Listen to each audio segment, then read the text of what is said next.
He has the power to create any weapon, making him half god. 35 years ago, a mysterious new continent called Magmal appeared from nowhere. It was a magical place full of unfamiliar plants, animals, and minerals waiting to be discovered. Many brave adventurers set out to explore this new continent, daring to dream of becoming wealthy and successful. A group of adventurers were on a journey to become rich and encountered a pack of wild beasts. Their leader boldly declared himself the king of this new land before fearlessly charging into battle. But no matter how brave the adventurers were, they were outnumbered and quickly beaten by the creatures. When all hope seemed lost, a young man named Inyo rescued them. Inyo was an angler, a search and rescue specialist, and it was his job to protect and rescue dumb explorers just like these from the continent. He has the powers of a latcher, the ability to create any object he can imagine. All he needs to know is the internal mechanics and material composition of the object, and he can make it come to life. Inyo had no memories of his past. He didn't know if his parents had left him or if they had passed away. But his life changed when he met his master Shuin. Shuin had lost his family in a devastating accident, and he was still mourning his inability to protect them. Yet, when he found Inyo, he welcomed the young boy into his life, treating him like his own son. Inyo was an eager learner, and it was Shuin who taught him how to use his latcher powers and trained him to become an amazing angler. But he never allowed Inyo to fight any monsters. One day, on a daring mission to rescue some adventurers, Inyo encountered something unexpected. It was an adorable creature, almost like a cat. Inyo couldn't resist taking it home with him. Inyo quickly became attached to the animal he'd named Toto. But Shuin didn't seem to like Toto, always looking at it with a threatening gaze. Despite this, Inyo treasured his newfound companion, training his abilities and having fun with Toto during his days. It was his first experience of having a friend. Inyo and Toto were out on a walk in the woods when they suddenly heard a loud scream for help. When they came closer, they saw an adventurer who had stepped into a trap and was in need of rescue. Inyo quickly understood the situation. The man had set the trap to lure and capture small monsters to sell for a profit. The man pointed his gun at Inyo, but before he could act, Toto stepped up and attacked the man's leg. Inyo watched in horror as Toto suddenly began to shake and grow in size, transforming into a gigantic monster. With one swift movement, Toto deleted the injured adventurer and roared menacingly in Inyo's direction. Inyo was completely stunned and couldn't move, only able to watch as Toto feasted on the body of the adventurer. Inyo couldn't comprehend why Toto had done this, but the monstrous figure simply stared deep into his eyes, deciding that Inyo was its next prey. Just in time, Shuin arrived to save Inyo. He revealed that Toto was a monster who transforms into a powerful form after drinking human blood. Toto attacked them, but they managed to dodge his attack. Shuin used his power to create a sword, but Inyo held him back. He was the one who had taken Toto in, and it was his responsibility to take him out. Inyo had created his own sword and was ready to fight against Toto. He was determined to prove himself and win the battle, but Toto was faster and dealt a mighty blow, sending Inyo flying. Inyo felt the strength drain from him, and his mind flooded with memories of the good times he had shared with Toto. As each fond recollection played in his head, Toto stepped closer and closer. Finally, Toto raises his pawn to strike. But Inyo is not willing to die. He summons his sword and slices Toto's neck. He slumps down after the fight, his mind racing as he tries to comprehend what had just happened. How had everything become like this? But then Shuin steps closer, comforting his heart and reminding him that it wasn't his fault, and that he had fought bravely against his first monster. Since then, Shuin became harsher with Inyo's training, until the arrival of one fateful day when everything changed. Shuin told Inyo that it was time for him to return to the human continent, and that he no longer needed to train. Inyo asked if they would ever meet again, but was handed a picture of a young cute girl instead. Shuin looked Inyo in the eye and made him promise that if he ever met her, he must protect her with his life. After Shuin's departure, Inyo became an official angler and was investigating a case of captured monsters. Whilst taking a nap on top of a monstrous creature, Inyo was suddenly jolted awake by the sound of an old man's voice. Burton, the old man, was demanding that a young girl kill the monster, or he would torture her with the electric collar she has on. Inyo decided to intervene, but as he stepped forward, he received an elbow to the face. He quickly got back up again as Burton shouted, demanding to know how he got on top of the monster and to stop disturbing his experiment. Inyo explains he's on top of the monster because monsters don't attack humans that are stronger than them. The old man didn't care about nonsense and cruelly ordered the young girl, whom he called Number 0, to capture Inyo. Afraid of being tortured again, The girl sadly put her hands around Inyo's neck. But then, Inyo realized it was the same girl his master had told him to protect with his life. Tears were streaming down her face. She looked at him with despair in her eyes. Inyo didn't want her to be scared, so he reached out and patted her head to comfort her. She didn't understand what he was doing, but he smiled and told her that someone had asked him to find and protect her. Burton repeated the order, but Zero didn't move. He was about to activate the torture collar, but Inyo used his power to create a hand, and uses it to remove the torture remote and punch the old man before escaping with her. 4 years have passed since he saved Zero. Inyo did his best to protect and teach the girl he had taken in, helping her to learn her Latcher powers. Little did he know that these special abilities would prove useful during his missions. Through her powers, the girl was able to create and control a drone. But money was tight in Inyo and the girl had to get creative in order to make ends meet. In the end, they resorted to scamming people, with Denden, the store owner who sold everything from food to weapons. Inyo has been trying to scam people for ages. He's found all sorts of ways to get 90% discounts, like stepping on poop, blowing up a grenade, or almost getting hit by boxes. But this time he decided to try something different. He took Zero with him and pretended she was his daughter. Everything seemed to be going well. He paid in full, until they walked out of the store and Zero used her drone to make the store sign hit her head.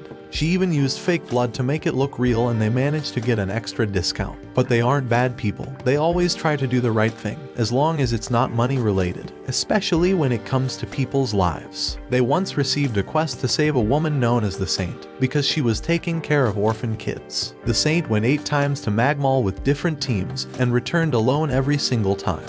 Not only she returned alive, but she also returned swimming in literal monster parts that could be sold for thousands. The woman decided to go another time, with another team, because she needed money to take care of the orphans. Inyo was forced to go there because Zero was worried the orphan kids might suffer if the Saint never comes back. But in the end, when they arrive at her location, they find out the Saint alone. She used her team as a meat shield and waited for them to die so she could defeat the monsters and get their body parts. Basically, she sacrifices everyone who joins her, then waits for someone to rescue her. She takes monster parts to sell and uses the money to help the orphan kids and improve her public image. She's just wasting everyone's lives to look good to the public. Inyo was always taught by Xiuan that he shouldn't betray and sacrifice someone for his own goals. And so, he decides to pull out of the quest and leaves her to die to repay her sins. A few days later, Zero wakes up after a scary dream about her time being tortured by the old man. When she goes to wake up Inoi, she finds him already up and ready to go, something that was very unusual.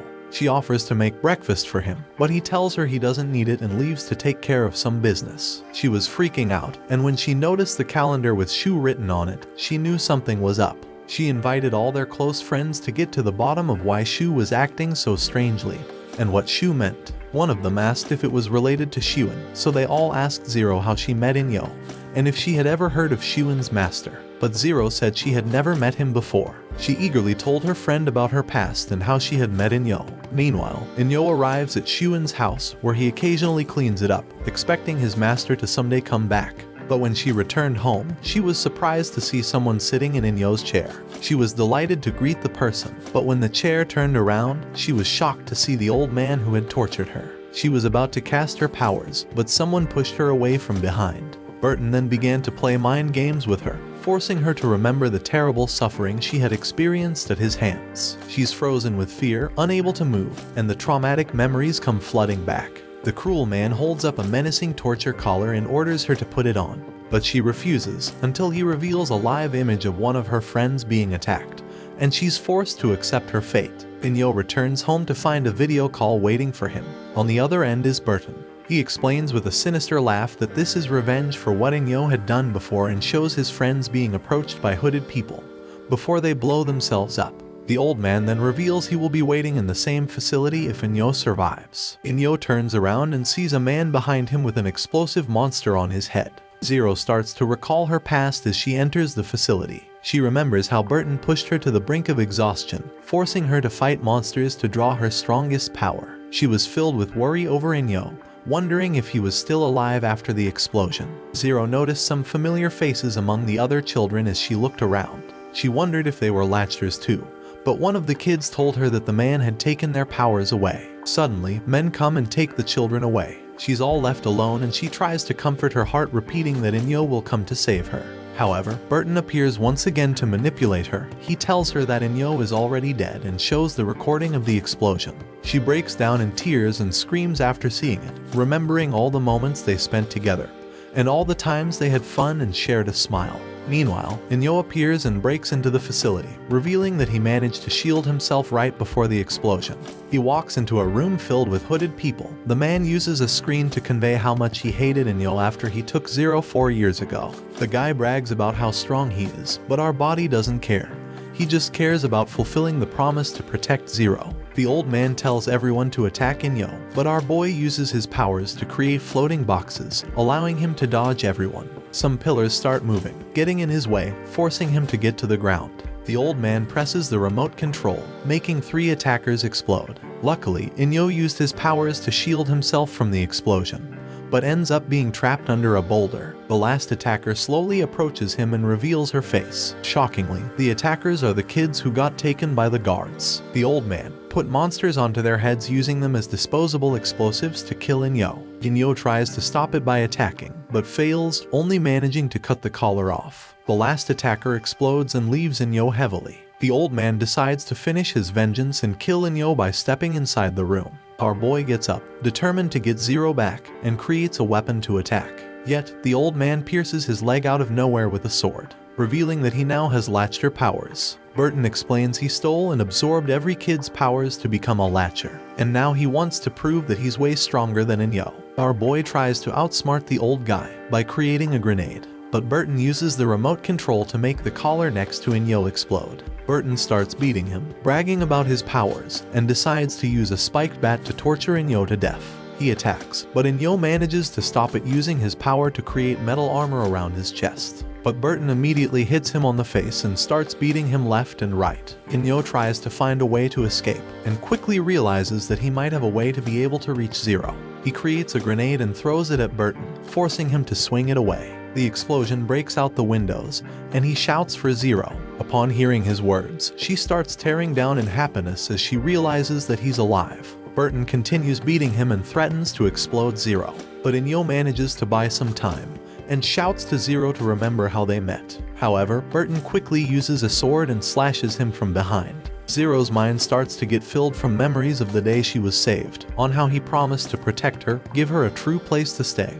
and how they became a family. At the same time, Inyo tries to crawl away, but he doesn't have enough strength. Burton tells him that he will free Zero, under the condition that Inyo kneels before him and recognizes his power. Inyo gets on his knees, and Zero starts begging him to not die for her. She suddenly starts to feel an urge of power overflowing through her body, and she breaks free from her chains and collar. Burton lifts his sword to slash Inyo's head, but at that moment, Zero's drone comes through the room and knocks him away. Determined, Inyo gets up and uses his power to immediately defeat the old guy. Zero uses her drone to take Inyo to her, and they get their happy reunion with him repeating the same words as when he saved her years ago. Suddenly, Burton appears and eats a monster fruit, unleashing a strange and powerful energy. He falls and transforms into a monster. He tries to slice the monster's head off, but it regenerates. Zero supports him to bait the monster to climb up the walls, and uses the fan in the roof to slice the monster in half. However, the monster is still up and running, using Lark's powers to create a hammer and dunk on Inyo. Our boy manages to dodge, flying on Zero's drone, and summons 2 hands to destroy the monster and the entire facility. Watch this next video. See you on the next one.